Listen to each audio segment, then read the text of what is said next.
When you think of Lyons, Georgia, a city just down the road from Vidalia, probably the first thing you think of are the onions the area has become internationally famous for producing.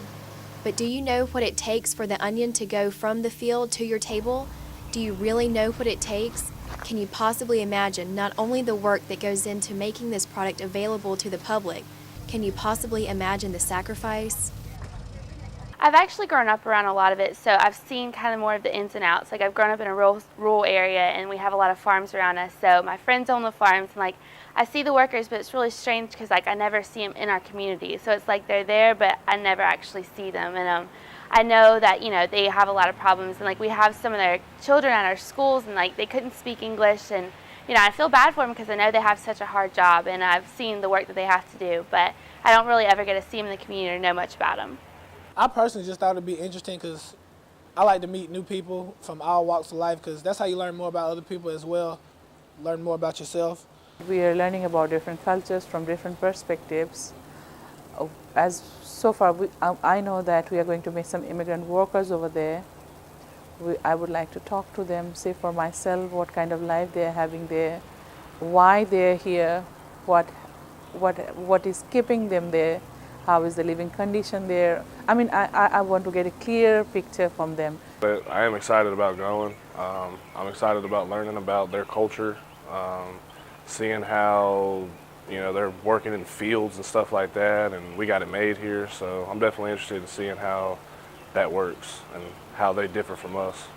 But I can imagine they probably had a hard life, pretty hard life. I know it's hot out here. I know sometimes it be raining. They probably still got to work. I know this manual labor period is not anything easy, you know. They have a community over there.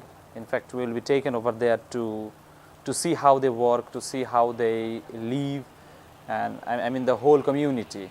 I think that it'll be pretty awkward, and I think it'll be a really good learning experience. I'm excited about going, but I do think it's going to be emotional for me just because I've never experienced what I think the workers are experiencing. I'm really very much excited to get more information regarding the immigrants who are doing something here in the USA. You know, immigration is nowadays is a vital issue in the whole world. I think they're experiencing a lot of hard work, and they may not be reaping the benefits of all the work that they're doing, and I think that they are victims of stereotypes of people like me, people that are in my class. I think we have a false impression of their lives and their work and what they do, and I just hope that we become more knowledgeable after seeing them. I live a lot different than they do. You know, I got family paying for me to go here and this and that, and you know, I don't know exactly their stories that they have, but I mean, it's a lot different. I mean, they're in the fields working hard and stuff like that, so I'm interested in seeing how I differ from them and what they can learn from me and what I can learn from them. In a multi-class collaboration, Georgia Southern University embarked on a series of trips to Lyons to better understand the life and the struggles of the migrant seasonal farm worker. Pues yo siento la verdad que aquí en el campo es pesado pasar todo el día trabajando duro con los botes, recogiendo la cebolla para llenarlo en la traila. He says it's heavy. It's a heavy feeling. It's working hard for them and living here, picking up the heavy buckets that they have to pick up with full of onions. And how long have you worked here? ¿Quieres saber ya qué tanto tiempo tiene de estar aquí trabajando?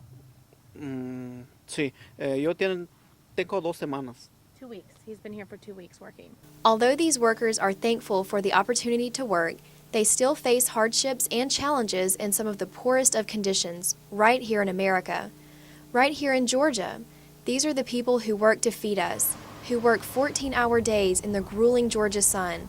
The workers may seem to be all alone. However, there is some relief in the form of Southeast Georgia Communities Project, a nonprofit organization located in the heart of Lyons, Georgia.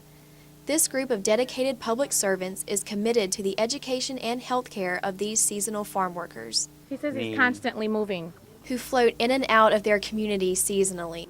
Our primary goal here is we're the liaison between the non-English speaking population of the Latino community and the English speaking population. We provide medical interpretation, access to health care. We make sure that the people that needs to go to the doctor get referrals to the correct and appropriate health care centers. We're the ones that call the light bill company if their electricity is being turned off. We call the pharmacies if they need medications. We call the police departments if they're in danger. We're the Tema is how we are known. Southeast Georgia Communities Project is the liaison between the Latino community and the non-Spanish speaking community. Okay. That's what we're here for, is to help them, to communicate with different assistance that they need, resources that we can provide for them. Well, our primary focus is health care and access to health care and health care education to the migrant population here in Toombs County. There's a lot that we need to do in maybe working with our community and educating them on how they can be part of the system. I think that we've done a lot of education in a lot of ways and shapes and forms, but I think that we have probably failed in providing them with the tools to understand, where we stand as a community, as an organization, not just as an organization, but as individuals. I think that farm workers, if we're going to specify farm workers, I think that we need to be able to come to them with the problems, with the issues, and allow them some time to help us solve, or maybe come up with ideas that might be able to work in delivering services to them. With all of the help these ladies provide the farm workers, there is still an intangible need, a longing that no one here in the States can ever provide. Do you miss your family? Quiero saber si usted le echa menos a su familia de su país.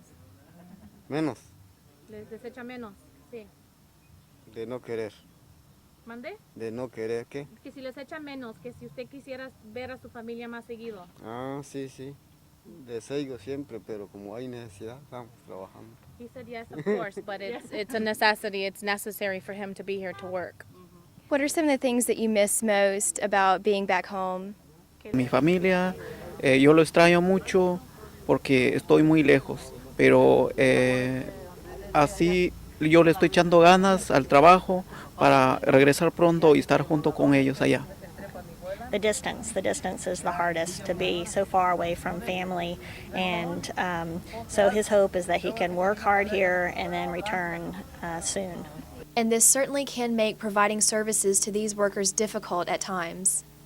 There's only so much that we can do, but we are making headway. But aside from the emotions that come from being dislocated from your homeland for long periods of time, the workers face living conditions and work-related issues that most of us could never imagine.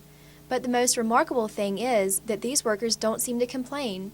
They aren't necessarily unhappy. He said yes, that he feels welcomed and he appreciates being helped and being visited and, being brought like what we did today. So. And this leads to the question, if this is good to them, what were their lives like back home? So in the town where I'm from, there is no jobs and there's no money for jobs. So there's no money to invest in creating more jobs. And so his idea is that he would come here, make some money, and go back and actually be able to invest and create jobs.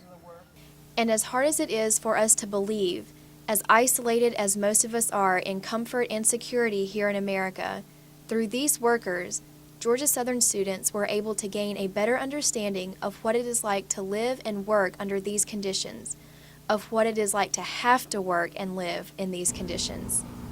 The living situations are pretty poor compared to what we live in and what we're used to. They don't have any running water in their house. They don't have any heating or air conditioning whatsoever. They have fans outside their box, and they live in concrete buildings that are with multiple people, 8 to 10 people living in one building, which is definitely not comfortable. You're not living comfortably at all, and working from 6 to 6 makes everything even worse. And they all have to, share a shower and live 10 deep in one little small space that isn't enough for 10 people.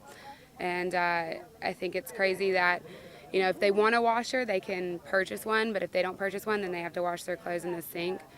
So I think it's crazy.